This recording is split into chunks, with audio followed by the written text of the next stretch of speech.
Good morning student. जब आप video के प्रोफाइल पिक्चर को देखे होंगे तो थोड़ा सा आश्चर्यचकित हो गए होंगे कि अरे ये वीडियो तो हम लोग देख चुके हैं, ये लेक्चर सुन चुके हैं, फिर से लेक्चर 1। तो कारण ये था, दोबारा लेक्चर 1 यानी विद्युत आवेश को फिर से बतलाने का वजह ये था कि जो वीडियो था वो मेरा पहला वीडियो था और उसमें वीडियो का जो क्वालिटी है वो बहुत ही कमजोर था। अच्छे तरह से लिखावट नहीं दिख रहा है, बोर्ड पूरी तरह से गंदा हुआ है। तो मैंने सोचा कि क्यों ना उसको रिफ्रेश करके फिर से बता दिया जाए। तो अगर आप पुराने वीडियो को देख चुके हैं तो भी आप इस वीडियो को जरूर देखिएगा, क्योंकि बहुत सारी चीजें इसमें अपडेट करेंगे। आपके बोर्ड में कैसे क्वेश्चन पूछे गए, क्वेश्चन को भी बताते चलेंगे, इसलिए दोबारा जरूर देखिएगा। और आइए बिना देर किए हुए शुरू करते हैं। तो 12th क्लास के फिजिक्स में सबसे पहला इकाई शुरू करते हैं और पहला इकाई है स्थिर वैद्युतिकी। क्या है? स्थिर वैद्युतिकी यानी इलेक्ट्रोस्टैटिक्स। स्थिर वैद्युतिकी इलेक्ट्रोस्टैटिक्स, जो कि बोर्ड एग्जाम में सिलेबस के अनुसार अगर कहे तो 8 नंबर का है, 8 मार्क्स। मतलब 12th में 8 नंबर का क्वेश्चन इससे पूछा जाता है। तो ये समझ लीजिए कि ये जरूरी नहीं कि 8 नंबर का ही पूछा जाएगा। हाँ, ये उसका औसत मान है, कभी 8 से ज्यादा भी हो जाता है, कभी कम भी हो जाता है। ऐसे पिछले 3-4 साल का रिकॉर्ड बताया आपको। तो इस इकाई से यानी स्थिर वैद्युतिकी से 10 नंबर से अधिक प्रश्न पूछे जा रहे हैं। किसी साल 11 नंबर, 12 नंबर, 14 नंबर ऐसे पूछे जा रहे हैं। लेकिन फिर भी औसत जो मान है, इसका एवरेज मान है, वो कितना है? 8 नंबर। तो चलिए सबसे पहले समझते हैं कि स्थिर वैद्युतिकी है क्या। तो देखो, स्थिर वैद्युतिकी 2 वर्ड से मिलकर बना है, एक स्थिर और दूसरा वैद्युत या विद्युत। तो कितने वर्ड से बना है? 2। पहला वर्ड क्या है? स्थिर, और दूसरा वर्ड है वैद्युत या विद्युत। दूसरा वर्ड क्या है? वैद्युत या विद्युत। स्थिर का मतलब होता है रुका हुआ, यानी विराम। विराम तो आप समझ रहे होंगे। और विद्युत मतलब होता है आवेश। विद्युत मतलब क्या होता है भाई? आवेश। तो आपको इस चैप्टर का डिफिनेशन पता हो गया, इस इकाई का अर्थ क्या है वो पता चल गया। विराम आवेश यानी अब यहां देखते हैं स्थिर वैद्युतिकी भौतिकी या भौतिक शास्त्र की वह शाखा है जिसके अंतर्गत स्थिर आवेशों के गुण और इससे संबंधित घटनाओं का अध्ययन किया जाता है। मतलब इस इकाई में हम लोग विद्युत आवेश को पढ़ेंगे। किसको पढ़ेंगे? विद्युत आवेश को पढ़ेंगे। लेकिन जो आवेश की स्थिति है वह कैसा होगा? स्थिर यानी विराम, यानी रुका हुआ रहेगा। ठीक है। तो अब प्रश्न ये उठता है, ये चैप्टर तब शुरू होगा जब हम लोग ये जानेंगे कि आवेश क्या है। ठीक है। तो चलिए आज का पहला टॉपिक लेते हैं, आवेश। आवेश या विद्युत आवेश भी लिख सकते हैं आप। इसको अंग्रेजी में इलेक्ट्रिक चार्ज या सिर्फ आप चार्ज भी लिख सकते हैं, सिर्फ चार्ज भी लिख सकते हैं, इलेक्ट्रिक चार्ज। अब विद्युत आवेश, बहुत सारे प्रश्न उठ रहे हैं। विद्युत आवेश क्या है? ये कैसे उत्पन्न हुआ होगा? मतलब इसे उत्पन्न करने की क्या विधि है? ये कौन सी राशि है? ये कहां पाया जाता है? इसके मात्रक क्या है? इसकी विशेषताएं यानी गुण क्या है? बहुत सारे प्रश्न इस दिमाग में उठना शुरू हो गया होगा, प्रश्न घूम रहे होंगे आपके दिमाग में। तो सभी प्रश्नों का जवाब बारी बारी से दिया जाएगा। सबसे पहले ये जानेंगे हम लोग कि आवेश है क्या। ऐसे आवेश उत्पत्ति का मुख्य कारण है घर्षण।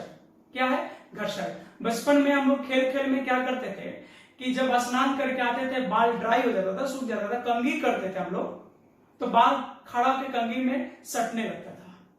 तो वहां पे क्या होता था? चार्ज जनरेट हो जाता था। क्या होता था? चार्ज। जैसे स्कूली लाइफ में, जब स्कूल लाइफ में हम लोग थे, अभी भी आप स्कूल में, प्लस टू अब स्कूल में, कॉलेज में अब नहीं है, तो पेन को ऐसे बाल पे लगातार जब रगड़ के कागज के छोटे छोटे टुकड़े के पास ले जाते तो उसको अपनी ओर खींच लेता था, तो वहां पे भी क्या उत्पन्न हो जाता था, चार्ज डेवलप कर जाता है। यानी मुख्य रूप से अगर कहें तो आवेश उत्पत्ति का मुख्य कारण जो है घर्षण, लेकिन ऐसा नहीं है कि घर्षण के कारण ही आवेश उत्पन्न होता है, और भी वजह और रीजन है जिनको हम लोग आगे पढ़ेंगे, ठीक है। तो अब जानते हैं कि आवेश क्या है। देखो, आवेश किसी वस्तु का वह मूल गुण है या वह मौलिक गुण है जिसके कारण वस्तु विद्युत क्षेत्र और चुंबकीय क्षेत्र को उत्पन्न करता है। क्षेत्र ऐसे 3 होते हैं हमारे फिजिक्स में। कितने क्षेत्र होते हैं? 3। कौन कौन? एक होता है गुरुत्वाकर्षण क्षेत्र, विद्युत क्षेत्र, चुंबकीय क्षेत्र। कितने तरह के क्षेत्र? 3 तरह के। पहला गुरुत्वाकर्षण, विद्युत और चुंबकीय। तो ये 11 क्लास में हम लोग देख चुके हैं, गुरुत्वाकर्षण क्षेत्र देख चुके हैं। अब बच गया विद्युत। तो देखो, गुरुत्वाकर्षण को उत्पन्न कौन करता था? द्रव्यमान। ये वस्तुओं के द्रव्यमान के कारण उत्पन्न होता था। और ये दोनों जो क्षेत्र है ये किसकी वजह से उत्पन्न होंगे? आवेश के कारण। तो आवेश क्या है? तो आवेश किसी पदार्थ का वह मूल गुण है जिसके कारण पदार्थ विद्युत क्षेत्र और चुंबकीय क्षेत्र को उत्पन्न करता है। आप ऐसे भी बोल सकते हैं, एक और डिफिनेशन भी लिख सकते हैं। आप ये डिफिनेशन भी बोल सकते हैं कि विद्युत आवेश किसी पदार्थ का वह मूल गुण है जिसके कारण वस्तुओं के बीच आकर्षण और प्रतिकर्षण विद्युत बल कार्य करता है। ठीक है, तो आइए किसी एक को लिख लेते हैं हम। विद्युत आवेश क्या है? बोलिए। तो लिखेंगे विद्युत आवेश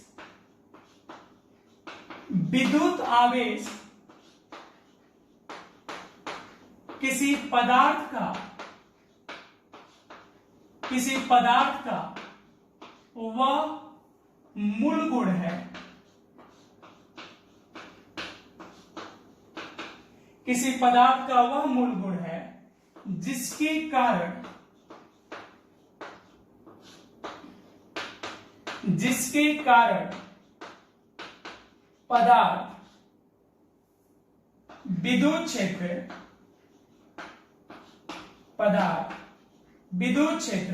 विद्युत क्षेत्र और चुंबकीय क्षेत्र को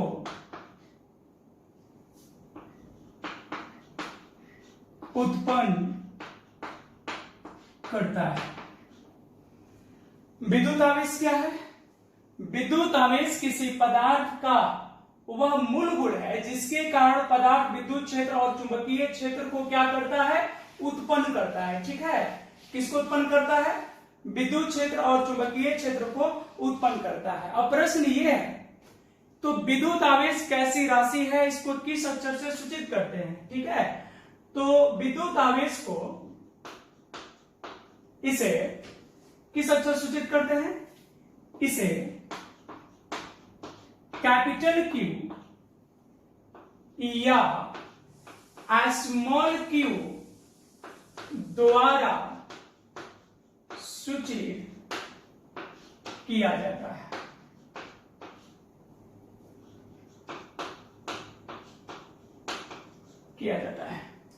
आवेश को किस अक्षर से सूचित करते हैं? कैपिटल Q और स्मॉल q से, दोनों लिख सकते हैं आप। ठीक है, अब ये कैसी राशि है? विद्युत आवेश जो है अदिश राशि है और ये व्युत्पन्न राशि है। अदिश और व्युत्पन्न है क्योंकि ये मूल नहीं है, मूल गुण है लेकिन मूल राशि नहीं है। मूल राशि कौन है? तो 7 थी, उसमें विद्युत आवेश नहीं था, विद्युत धारा था, विद्युत आवेश नहीं था। तो जब ये मूल राशि नहीं है तो कौन सी राशि है? व्युत्पन्न राशि है। तो लिख देते हैं यहां पे विद्युत आवेश विद्युत आवेश कैसी राशि है? अदिश राशि। अदिश राशि मतलब स्केलर क्वांटिटी है।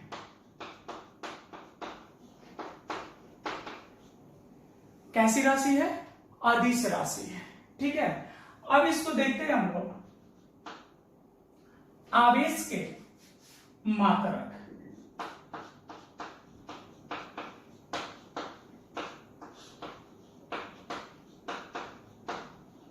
आवेश के मात्रक, यूनिट ऑफ चार्ज। क्या पढ़ेंगे हम लोग? आवेश के मात्रक। देखो, तो विद्युत आवेश का मात्रक देखने से पहले हम ये आपको बता दें कि आप 10th क्लास में विद्युत धारा पढ़े थे। विद्युत धारा क्या था? किसी चालक से, 10 क्लास का परिभाषा बोल रहे हैं विद्युत धारा का, किसी चालक से इकाई समय में प्रवाहित आवेश को विद्युत धारा कहते हैं। तो यानी I बराबर था Q/T, था ना? तो उस हिसाब से अगर कहे तो Q बराबर क्या हो जाएगा? IT। Q बराबर क्या हो जाएगा? IT। तो IT, I धारा और T समय, है ना? तो चलो यहां पे पहला लिखते हैं हम SI मात्रक। आवेश का कौन सा मात्रक लिखते हैं पहले? SI मात्रक। तो आवेश का SI मात्रक हो जाएगा, इसका क्या होता है? विद्युत धारा का एम्पियर। विद्युत धारा क्या होता है? एम्पियर। विद्युत धारा का एम्पियर और समय का T समय, समय क्या होता है? सेकेंड, यानी एम्पियर सेकेंड। तो आवेश का SI मात्रा क्या होता है? Ampere second. और इसी को हम लोग कहते हैं कूलम, जिसे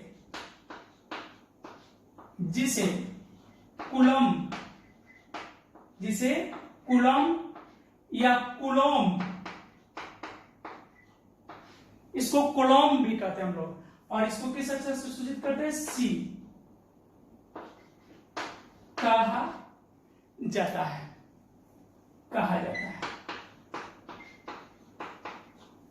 ठीक है, तो ये आवेश का क्या हुआ? SI मात्रक। अब इसको हम देखेंगे आवेश का CGS मात्रक और FPS और MKS। तो आवेश का FPS मात्रक जो है वो परिभाषित नहीं है, MKS भी परिभाषित नहीं है। तो जनरली हम लोग 12th क्लास में दो मात्रक पढ़ेंगे, एक SI मात्रक और एक CGS मात्रक। तो अभी हम लोग क्या देखें? SI मात्रक, है ना? ये कौन सा मात्रक है? SI। तो आवेश का SI मात्रक हुआ एम्पियर सेकेंड, जिसे कूलम या कूलम कहा जाता है। अब देखेंगे हम लोग CGS मात्रक। कौन सा मात्रक देखेंगे? CGS। चलिए तो देखते हैं CGS मात्रक। ठीक है, CGS मात्रक 2 नंबर। अब कौन सा मात्रक देखेंगे? आवेश का CGS मात्रक। देखिए, आवेश का CGS मात्रक 2 प्रकार का होता है। कितने प्रकार का होता है? 2 प्रकार का होता है। आवेश का CGS मात्रक 2 प्रकार का होता है।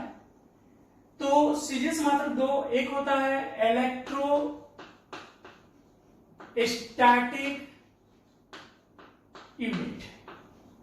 इलेक्ट्रोस्टैटिक यूनिट, इसको हम लोग बोलते हैं ESU। समझ गए? Electrostatic unit. ठीक है, और इसका आवेश का इलेक्ट्रोस्टैटिक मतलब ESU यूनिट होता है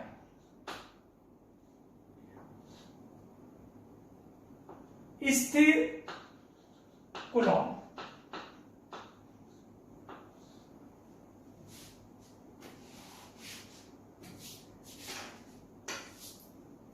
स्टैट कूलम क्या होता है? Stat coulomb. ठीक है, और इसका सिंबल लिखते हैं STC। तो ESU यूनिट कितना हो गया? स्टेट कूलम हो गया। और दूसरा होता है इलेक्ट्रोमैग्नेटिक यूनिट। CGS में दूसरा क्या लेंगे? इलेक्ट्रोमैग्नेटिक यूनिट, यानी EMU। और आवेश का जो इलेक्ट्रोमैग्नेटिक यूनिट होता है ये होता है एब्सोल्यूट कूलम, एब्सोल्यूट कूलम होता है। और इसको हम लोग लिखते हैं एबीसी। क्या लिखते हैं? एबीसी। तो आपने देखा यहाँ पे आवेश का SI मात्रक क्या होता है? Ampere second.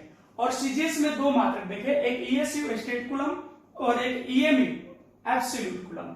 इलेक्ट्रोस्टैटिक यूनिट का मतलब होता है स्थिर वैद्युतिकी मात्रक, और इलेक्ट्रोमैग्नेटिक यूनिट का मतलब होता है विद्युत चुंबकीय मात्रक। इसका क्या होता है? विद्युत चुंबकीय मात्रक, और इसका होता है स्थिर वैद्युतिकी मात्रक। ठीक है। अब है कि यहाँ पे हम पढ़े आवेश का SI मात्रक कूलम, और यहाँ पढ़े सीजीएस मात्रक, नहीं स्टेट कूलम और एब्सोल्यूट कूलम। तो इनके बीच एक रिलेशन, संबंध क्या है? तो कैसे हम लोग पहले याद किए ना कि 1 मीटर में कितना सेंटीमीटर होता है? 100। 1 मीटर में कितना सेंटीमीटर? 100 सेंटीमीटर। तो क्यों हुआ, कैसे हुआ, इस पे हम लोग जोर नहीं देते थे, याद कर लेते थे। तो जब भी स्टूडेंट एक क्लास से दूसरी क्लास में जब जाता है, जब उसका ग्रोथ होता है एक क्लास से दूसरे में, तो वहां पे उसको कुछ चीजें शुरुआत क्लासों में कुछ चीजें उसको याद करना पड़ता है। तो आप भी यहाँ पे याद कर लीजिएगा। ठीक है।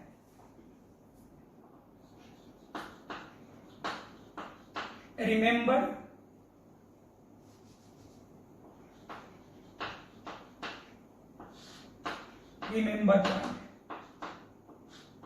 इसको आप लोग याद रखिएगा।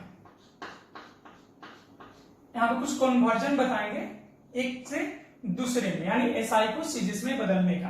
तो देखिए सबसे पहले यहां पे कि 1 कूलम इक्वल टू होता है 3 × 10⁹ स्टेट कूलम। 1 कूलम कितने स्टेट कूलम के बराबर होता है?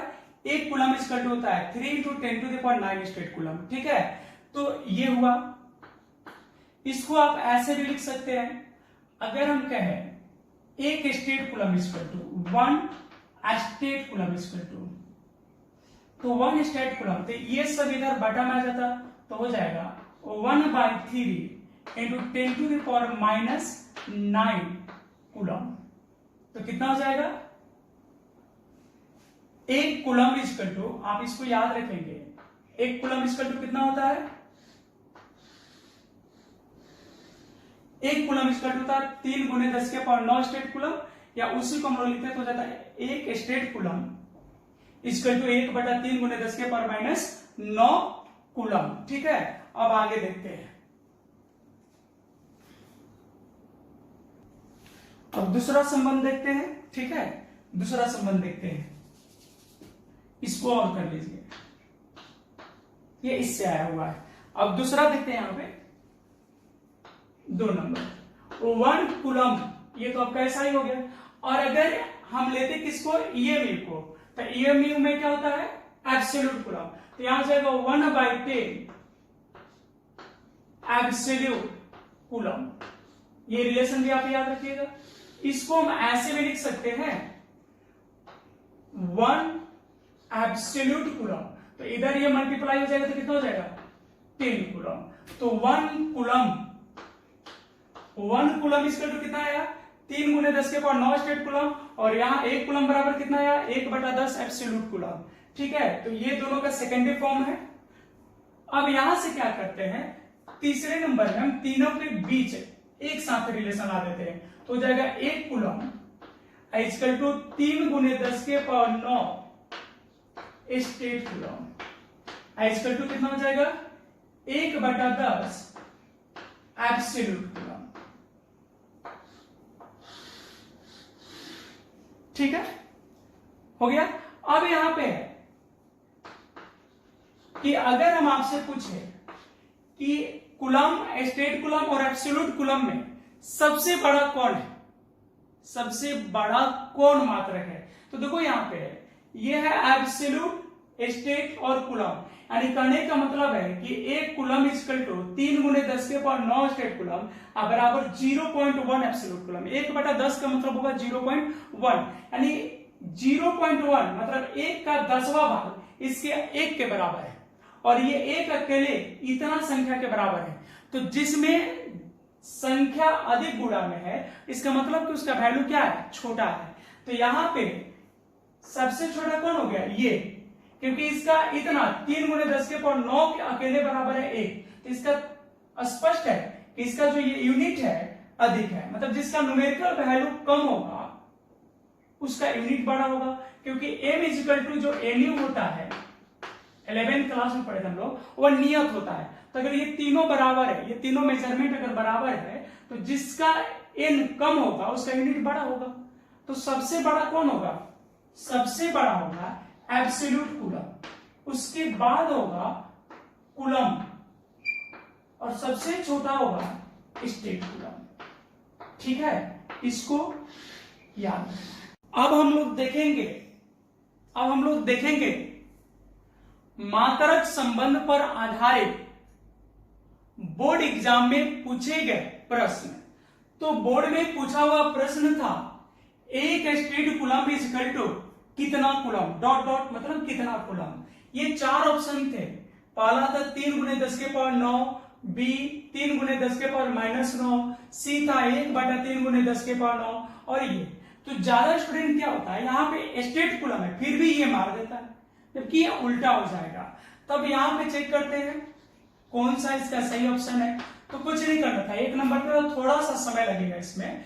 आप जानते हैं चूंकि 3 × 10⁹, क्योंकि यहाँ स्टेट कूलम है तो पहले उसी को लिखेंगे। स्टेट कूलम इक्वल टू होता है 1 कूलम, होता है ना। तो हमको चाहिए एक स्टेट कूलम का मान। तो जब एक स्टेट कूलम हम लोग लिखेंगे तो ये भाग में चला जाएगा, तो कितना हो जाएगा 1/3 × 10⁹ इतना कूलम हो जाएगा ना। अब इसको हम ऊपर ले जाते हैं तो जाएगा 1/3, और जब इसको ऊपर ले जाएंगे तो जाएगा 10⁻⁹ कूलम। तो एक स्टेट कूलम बराबर कितना होगा 1/3 × 10⁻⁹। तो है ऑप्शन में कौन सा हो जाएगा, ये डी नंबर। तो आवेश का मात्रक भी हम लोग देख लिए, ये बोर्ड में पूछा गया था ऑब्जेक्टिव में। अब देखिए इसका विमीय सूत्र भी पूछ देता है। ठीक है, आवेश का विमीय सूत्र, तो हम लिखते हैं आवेश का विमीय सूत्र। आवेश का विमीय सूत्र क्या होगा भाई, तो देखो आवेश का विमीय सूत्र क्या होगा। तो आवेश को हम लोग क्या लिखते हैं Q, और Q बराबर क्या होता है IT। Q बराबर होता है IT। तो I को बीमा लिखते समय हम लोग I भी लिख सकते हैं। समय जो T है इसको हम लोग कैपिटल T लिखते हैं। तो विमीय सूत्र क्या हो गया IT, या इसी को हम लोग लिख सकते हैं I को A लिखते हैं। जब धारा का विमीय सूत्र हम लिखते हैं तो धारा को A भी लिखते हैं, और ये हो जाएगा T। तो IT भी लिखते हैं विमीय सूत्र, और AT भी लिखते हैं। ठीक है, तो आवेश का विमीय सूत्र IT या AT होता है। कोई प्रॉब्लम है यहाँ पे। अब देखते हैं आवेश कितने प्रकार का होता है, मतलब आवेश का प्रकार क्या देखेंगे हम लोग, आवेश के प्रकार। आवेश के प्रकार, types of charge. Types of charge आपको पता है, आप लोग जानते हैं आवेश जो है 2 प्रकार का होता है। कितने प्रकार का होता है, 2 प्रकार का। पॉजिटिव चार्ज यानी धन आवेश, और दूसरा होता है निगेटिव चार्ज। तो सबसे पहले कि पॉजिटिव चार्ज कहते किसको है और निगेटिव चार्ज किसे कहते हैं, यानी पॉजिटिव चार्ज कैसे उत्पन्न होता है। तो किसी भी विद्युता उदासीन पदार्थ, देखो आवेश उत्पत्ति का मुख्य कारण क्या है, इलेक्ट्रॉन के संख्या से छेड़छाड़। अगर किसी पदार्थ में इलेक्ट्रॉन जितना होता है उतना ही उसमें प्रोटॉन होता है। तो परमाणु या पदार्थ की बात अगर करें तो विद्युता उदासीन होता है। लेकिन जब उसके इलेक्ट्रॉन से छेड़छाड़ करेंगे, जैसे या तो उसमें इलेक्ट्रॉन दे देंगे या उससे इलेक्ट्रॉन निकाल लेंगे, तो पदार्थ जो है आवेशित हो जाता है। इलेक्ट्रॉन से छेड़छाड़ करने पे पदार्थ क्या हो जाता है, आवेशित। तो अगर पदार्थ से या वस्तु से इलेक्ट्रॉन निकाल लेते हैं तो वह धनावेशित हो जाता है, और इसके विपरीत अगर आवेश दे देते हैं तो वह ऋणावेशित हो जाता है। तो आवेश कितने प्रकार के होते हैं, 2 प्रकार के। तो सबसे पहले कौन पढ़ेंगे, धन आवेश। क्या पढ़ेंगे, धन आवेश यानी पॉजिटिव चार्ज। Positive charge. ठीक है, पॉजिटिव चार्ज। तो पॉजिटिव चार्ज किसे कहते हैं, धनावेश किसे कहते हैं? यदि किसी विद्युता उदासीन पदार्थ से, यदि किसी विद्युता उदासीन पदार्थ से, यदि किसी विद्युता उदासीन पदार्थ से इलेक्ट्रॉन निकाल लिया जाता है, यहां पे देखिए इलेक्ट्रॉन क्या कर रहे हैं, निकाल रहे हैं, इलेक्ट्रॉन निकाल लिया जाता है, तो पदार्थ कैसा हो जाता है, धनावेशित हो जाता है। पदार्थ कैसा हो जाता है, धनावेशित, मतलब पदार्थ पे धनावेश उत्पन्न हो जाते हैं, पदार्थ धनावेशित हो जाता है। ठीक है, तो धनावेशित कैसे होगा समझ में आ गया। कुछ एग्जांपल देख लो यहां पे, जैसे मान लो सोडियम है, हम सुने सोडियम का, इसका परमाणु क्रमांक होता है 11 और इलेक्ट्रॉनिक विन्यास होता है 281। इसको बोलते हैं कोर इलेक्ट्रॉन और इसको बोलते हैं संयोजी इलेक्ट्रॉन। ठीक है, तो सोडियम से अगर एक इलेक्ट्रॉन रिमूव कर दे तो यहां क्या बन जाता है, सोडियम प्लस, सोडियम प्लस, यानी इस पे रिलेटिव चार्ज कितना है, +1। अब यहां से अगर एग्जाम्पल को चेंज करें, मैग्नीशियम से अगर 2 इलेक्ट्रॉन निकाल दे तो क्या हो जाता है, मैग्नीशियम 2+। तो एक चीज गौर कीजिए कि जब भी इलेक्ट्रॉन घटा रहे हैं पदार्थ में, जब भी इलेक्ट्रॉन घटा रहे हैं इस तत्व में, तो उस पर कैसे चार्ज आ रहा है, पॉजिटिव। तो यानी किसी भी विद्युत उदासीन पदार्थ से जब इलेक्ट्रॉन निकाल लिया जाता है, या कहें कि पदार्थ जब इलेक्ट्रॉन का त्याग कर देता है तो उस पर कैसे चार्ज आते हैं, पॉजिटिव चार्ज आते हैं। ठीक है, एक और एग्जांपल देख लो, जैसे सपोज दैट एल्युमिनियम है, इससे 3 इलेक्ट्रॉन निकल गए, तो एल्युमिनियम कितना हो गया, 3+। 13 होता है परमाणु क्रमांक, इसका 12 और इसका 11 होता है। तो इसी तरह से मान लो अगर ई कोई विद्युत उदासीन पदार्थ है ई, और इससे n इलेक्ट्रॉन निकल गया, ई कोई विद्युत उदासीन तत्व या पदार्थ है जिससे n इलेक्ट्रॉन निकल गया, तब इस पे कितने हो जाएंगे, n+। कितने हो जाएंगे, n+। और ये एक जनरल फॉर्मूला का काम करेगा। क्या हो गया, ये एक फॉर्मूला का काम करेगा यहाँ पे। और याद रखिएगा जब भी n निकलेगा, जैसे मान लो क्लास है, तो क्लास में बहुत सारे स्टूडेंट है, तो हम यही कहेंगे ना कि 2 बच्चे बाहर जाइए, 3 बच्चे बाहर जाइए, 5 बच्चे बाहर जाइए, ये बोल सकते हैं। ये कभी बोल सकते हैं क्या कि 1.5 बच्चा बाहर जाओ, 2.5 बच्चा बाहर जाओ, 2.25 बच्चा का गार्जियन बाहर इंतजार कर रहे हैं, 5.5 बच्चों का मां आई है, ऐसे नहीं बोल सकते, गलत हो जाएगा। उसी तरह से जब भी किसी विद्युत उदासीन पदार्थ से इलेक्ट्रॉन निकालना होगा या इलेक्ट्रॉन देना होगा तो वह संख्या पूर्णांक होगा। इसी सिद्धांत को क्वांटमीकरण सिद्धांत कहते हैं, आगे पढ़ेंगे। ठीक है, तो समझ गए ना। तो जहां n जो है, n क्या होगा, n जो है पूर्णांक संख्या होगा, n क्या होगा, पूर्णांक संख्या। और ये जो पूर्णांक, अब हम लोग देखेंगे कि जब पदार्थ इलेक्ट्रॉन का त्याग करता है, मतलब जब पदार्थ धनावेशित होता है, तो पदार्थ पे क्या प्रभाव पड़ता है, सोच के देखते हैं कि पदार्थ का धनावेशित होने का मतलब है कि पदार्थ से इलेक्ट्रॉन का क्या हुआ है, त्याग हुआ है। पदार्थ से इलेक्ट्रॉन का क्या हो रहा है, त्याग हो रहा है। और इलेक्ट्रॉन जो है, इलेक्ट्रॉन पे मास होता है कि नहीं होता है, इलेक्ट्रॉन का द्रव्यमान होता है। जब भी आवेश उत्पन्न होगा तो आवेश के साथ साथ द्रव्यमान भी परिवर्तित होता है, क्योंकि आवेश उत्पन्न होने का मुख्य कारण है इलेक्ट्रॉन का परिवर्तन, इलेक्ट्रॉन की संख्या का परिवर्तन। और इलेक्ट्रॉन का मास बहुत ही कम होता है, लेकिन होता है, कितना होता है, 9.1 × 10⁻31 kg।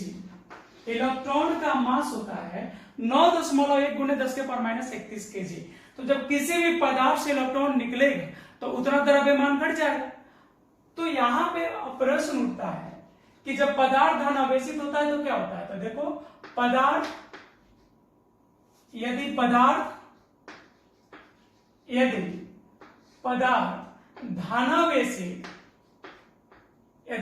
धनावेशित होता है, धनावेशित होता है, तो धनावेशित होता है तो पदार्थ के द्रव्यमान में बहुत ज्यादा नहीं, थोड़ा कमी आ जाता है, थोड़ा कमी आ जाता है या कमी हो जाता है। यानी जब पदार्थ धनावेशित होता है तो पदार्थ के द्रव्यमान में क्या होता है, कमी आ जाता है। जैसे मान लो कि एक विद्युता उदासीन पदार्थ है, ये कैसा पदार्थ है, विद्युता उदासीन M, इसका द्रव्यमान कितना है M। ये कैसा पदार्थ है, विद्युता उदासीन, मतलब इस पे कोई आवेश नहीं है, विद्युता उदासीन पदार्थ है और इसका द्रव्यमान लिए है M। और दूसरा यहां पे पदार्थ है, इसके द्रव्यमान को हम लिख देते हैं M+, क्या लिखते हैं M+। ये कैसा है, धनावेशित, धनावेशित, ठीक है।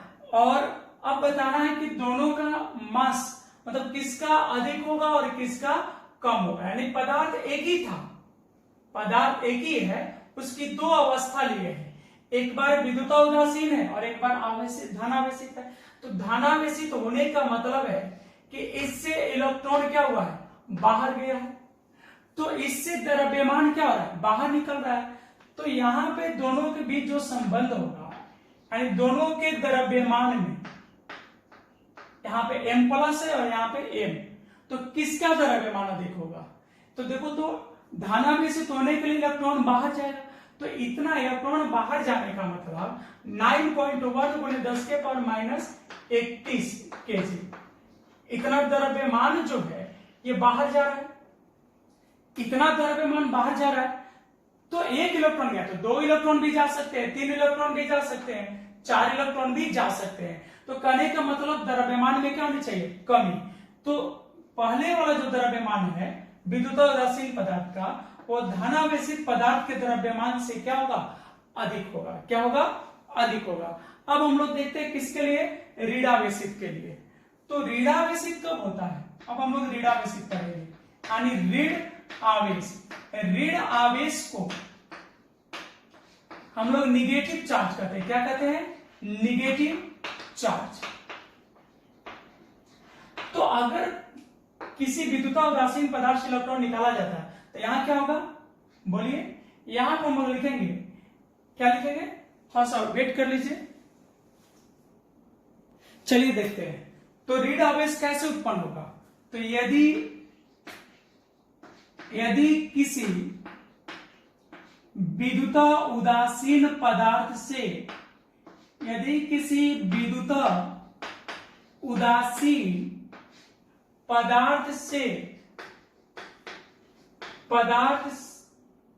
यदि किसी विद्युता उदासीन पदार्थ को इलेक्ट्रॉन दिया जाता है, उसमें निकालते थे और इसमें इलेक्ट्रॉन देना है, इलेक्ट्रॉन दिया जाता है, तो पदार्थ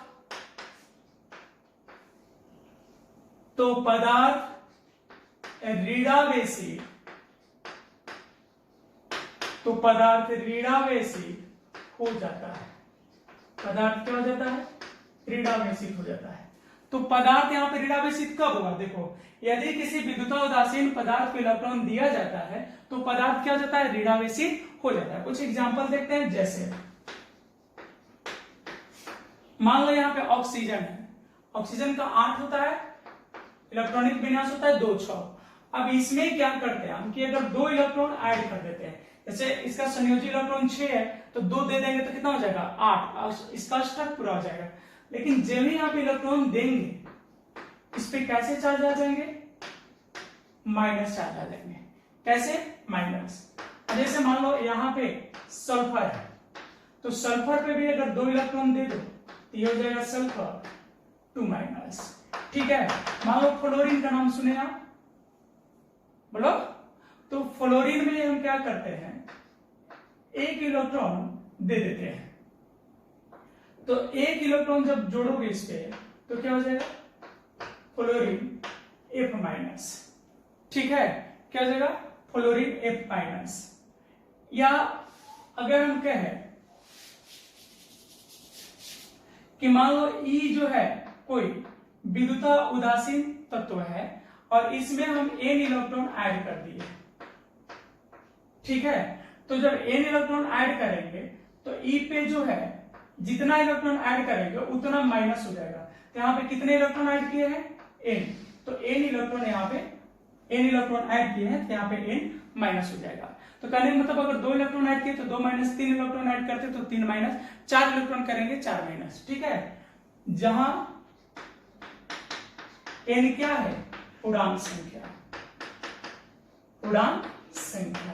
और याद रखना यहाँ पे जो संख्या ऐड किया गया है तो जो संख्या लेना हमको पॉजिटिव लेना है, माइनस में संख्या ऐड नहीं कर सकते हम लोग, है ना। तो ये जो पूर्णांक संख्या वो प्लस होगा। अब है कि क्या प्रभाव पड़ता है द्रव्यमान पे।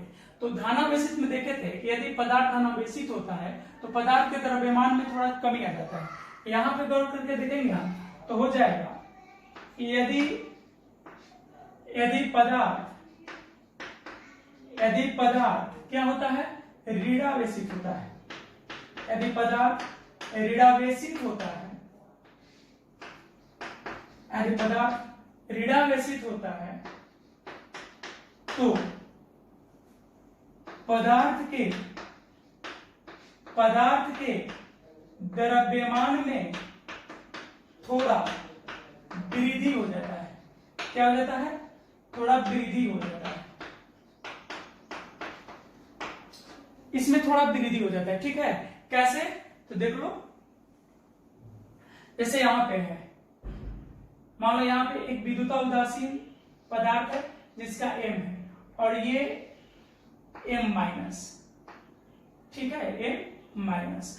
तो इसमें क्या हुआ है कि इलेक्ट्रॉन तो ऐड हुआ है, तो जब इलेक्ट्रॉन ऐड होगा तो इसका द्रव्यमान इसमें बढ़ जाएगा ना। पहले निकल रहा था, अब उतना इलेक्ट्रॉन जितना भी आएगा उसका द्रव्यमान बढ़ जाएगा। तो इसलिए आप हम क्या लिखते हैं, M में और M माइनस में किसका अधिक होगा, तो ऋणावेशित का द्रव्यमान थोड़ा अधिक होता है। किससे, विद्युता उदासीन से। अब इस पे आधारित कुछ बोर्ड एग्जाम के क्वेश्चन और फिर अदर एग्जाम के क्वेश्चन हम लोग देखते हैं। उम्मीद करें इतना आपको क्लियरली समझ में आया होगा। चलिए देखते हैं, एक बार बोर्ड एग्जाम में पूछा था, क्वेश्चन था आवेशित पदार्थ का द्रव्यमान हो जाता है। आवेशित पदार्थ का द्रव्यमान, आवेशित पदार्थ का द्रव्यमान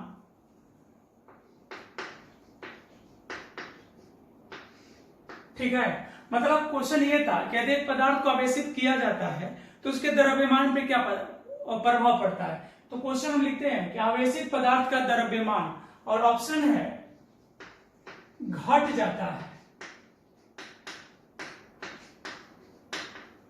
ऑप्शन बी था बढ़ जाता है, बढ़ जाता है। ये बोर्ड क्वेश्चन था, ये एग्जाम में पूछा हुआ प्रश्न है, घट या बढ़ सकता है, घट या बढ़ सकता है। और डी था इनमें कोई नहीं, इनमें कोई नहीं। तो यहां पे कह रहा है कि आवेशित पदार्थ का द्रव्यमान घट जाता है, बढ़ जाता है, घट या बढ़ सकता है, इनमें से कोई नहीं। तो कौन सा होना चाहिए, देखो, अगर पदार्थ, ठीक है, अगर पदार्थ धनावेशित है तो इसका कहने का मतलब है कि इसमें से इलेक्ट्रॉन बाहर निकल रहा है, और जब इलेक्ट्रॉन बाहर निकलेंगे, जब इलेक्ट्रॉन बाहर निकलेंगे तो द्रव्यमान घटेगा। तो अगर पॉजिटिव होगा तो द्रव्यमान घट जाएगा। अगर पदार्थ पे माइनस चार्ज है, इसका मतलब है कि इसको इलेक्ट्रॉन दिया गया है तो ऋणावेशित का द्रव्यमान बढ़ जाएगा। लेकिन ये तो बोला ही नहीं कि यहाँ पे पॉजिटिव चार्ज है या निगेटिव है, यानी धनावेशित है पदार्थ या ऋणावेशित है, ये क्लियर नहीं हुआ तो क्या बोलेंगे, मतलब कोई श्योर नहीं हुआ कि घटेगा कि बढ़ेगा, तो हम बोलेंगे हाँ परिवर्तन जरूर होगा। आवेशित होने का मतलब है कि इलेक्ट्रॉन की संख्या में चेंजिंग हुआ है, या तो बाहर गया या फिर अंदर आया है, तो दोनों स्थिति में परिवर्तन तो होगा द्रव्यमान में। तो क्या बोलेंगे, घट या बढ़ सकता है, बहुत ज्यादा परिवर्तन नहीं होगा लेकिन होगा। ठीक है, तो अगर यही क्वेश्चन होता, अगर क्वेश्चन में मान लीजिए कहा जाता कि यदि पदार्थ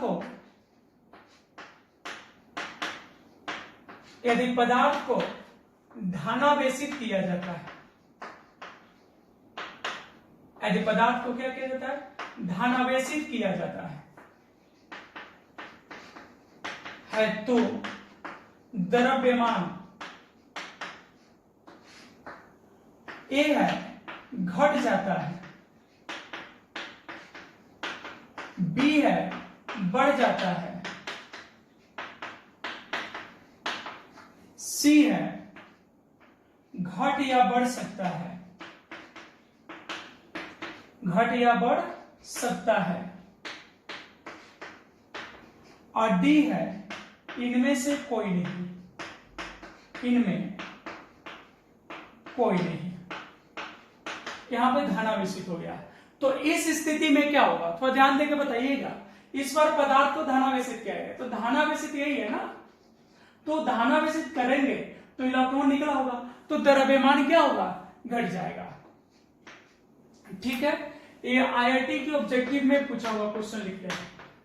ऑब्जेक्टिव में पूछा था आईआईटी में पूछा हुआ था, आईटीआई नहीं आईआईटी में पूछा था। कहा था कि दो गोला है और वो हर तरह से समान है, उनका त्रिज्या भी समान है, गोला का मटेरियल भी समान है, चार्ज का परिमाण भी समान है, लेकिन चार्ज का नेचर अलग अलग था। कह रहा था कि इसे दो गोला है,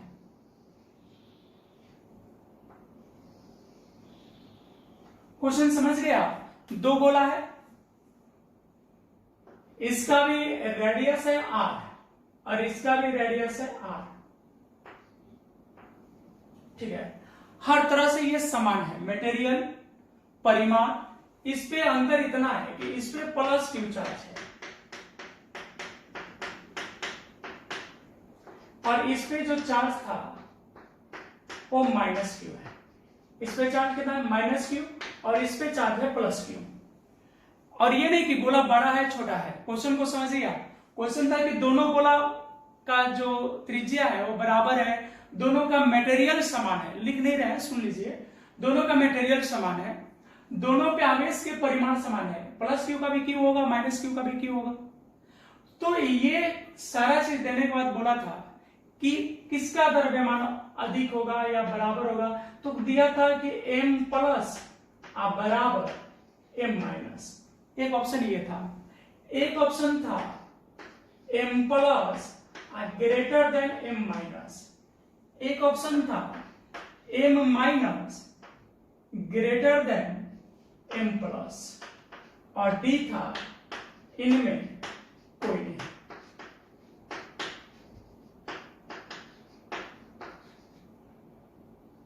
इनमें कोई नहीं, तो बोलो क्या होगा, बोलो ये पॉजिटिव चार्ज है, तो पॉजिटिव चार्ज का मतलब क्या, इससे इलेक्ट्रॉन निकला है, और निगेटिव चार्ज का मतलब इस पे चार्ज इलेक्ट्रॉन ऐड हुआ है, तो इसका द्रव्यमान कम होगा और इसका अधिक होगा।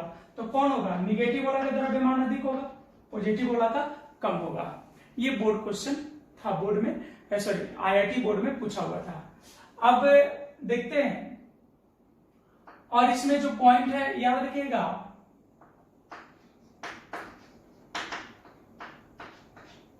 इसको नोट कर लेते हैं। ठीक है, आवेश हम कितने पढ़े, दो, एक क्या था प्लस और एक दूसरा था माइनस। तो जब दोनों प्लस प्लस होंगे तो समान आवेश के बीच क्या होता है, प्रतिकर्षण बल। यानी जब एक ही प्रकृति के दो आवेश को एक साथ रखोगे तो उनके बीच क्या होगा, प्रतिकर्षण बल लगेगा, प्रतिकर्षण विद्युत बल लगेगा। और अगर यहाँ पे माइनस प्लस या दोनों पहले माइनस माइनस भी रख देते हैं तो देखो ये भी दोनों क्या है, ये दोनों भी क्या है, समान है। तो समान प्रकृति के बीच क्या लगेगा, प्रतिकर्षण, यानी यहां भी प्रतिकर्षण बल ही लगेगा। लेकिन अगर एक प्लस और दूसरा माइनस हो तो विपरीत प्रकृति के बीच कैसा बल लगता है, आकर्षण विद्युत बल लगेगा। यहां पे कैसा बल लगेगा, आकर्षण विद्युत बल लगेगा। ठीक है, ठीक है। और हाँ देखिए, मान लीजिए दो वस्तु है, दोनों विद्युता उदासीन है, दोनों क्या है, विद्युता उदासीन है। जैसे दो वस्तु है और दोनों विद्युता उदासीन है, ठीक है, और दोनों को धक्के रगड़ देते एक दूसरे पे, तो आपको पता है आवेश उत्पत्ति का मुख्य कारण क्या है, घर्षण है। जैसे बाल को कंघी से ऐसे जब हम लोग बार बार उस पे रगड़ पैदा होगा तो वहां पे चार्ज होता है ना। तो अगर दो विद्युता उदासीन पदार्थ है, दोनों को रगड़ते हैं हम लोग, तो जिसका इलेक्ट्रॉन बंधु मतलब इलेक्ट्रॉन को बांधने वाला एनर्जी, इलेक्ट्रॉन बंधुता ऊर्जा बोलते हैं, इलेक्ट्रॉन बाइंडिंग एनर्जी, तो जिसका कमजोर होगा उसका इलेक्ट्रॉन टूट जाएगा। ठीक है, तो कहने का मतलब है कि अगर मान लो इसका इलेक्ट्रॉन इस पे निकल के चल गया, इसका दो इलेक्ट्रॉन निकल के चल गया, कितने इलेक्ट्रॉन चल गया, दो इलेक्ट्रॉन। तो कहने का मतलब है कि इस पे कितने चार्ज आ जाएंगे, अब इस पे हो जाएगा दो चार्ज, इस पे कितना चार्ज आ जाएगा, दो चार्ज, तो इस पे कितना चार्ज आ जाएगा, दो माइनस। यानी मेरे कहने का मतलब है कि अगर दो वस्तु को, दो विद्युत उदासीन पदार्थ को रगड़ते हैं तो दोनों क्या करते हैं, आवेशित हो जाते हैं। तो एक पे चार्ज प्लस आएगा और एक पर माइनस आएगा। लेकिन ध्यान देने वाला बात यह है कि जितना पहले पे प्लस आएगा उतने दूसरा पे माइनस आएगा, यानी दोनों का जो परिमाण है वह हमेशा बराबर होगा। यानी अगर कोई प्रश्न करता है कि अगर इस वस्तु को ए मान लिया जाए, इस वस्तु को बी मान लिया जाए और दोनों को रगड़ने के बाद चार्ज हुआ, इस पे प्लस दो, इस पे माइनस दो, तो कोई कहेगा कि बताओ किस पे अधिक आवेश आया है, तो इस पे कितना है, प्लस दो, इस पे कितना है, माइनस दो।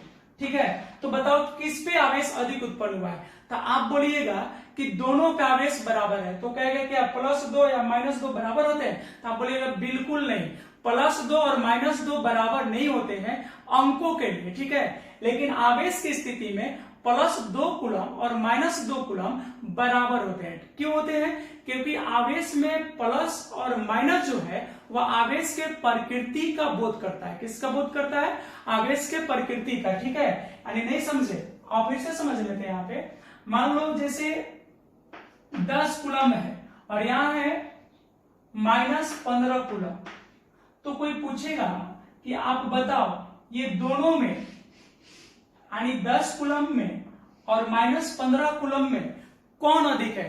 तो अगर आप फर्स्ट व्यू से देखेंगे तो ये लग रहा है कि ओ ये तो पॉजिटिव है, ये क्या है, ये पॉजिटिव है, तो पॉजिटिव है तो जरूर लग रहा है कि ये ज्यादा होगा। ऐसा नहीं है, ये नंबर अगर कूलम को हटा दे तो जरूर 10 आधा 10 जो है अधिक होगा माइनस 15 से। लेकिन अगर कूलम लिखा है तो ये आवेश का प्रकृति हो गया।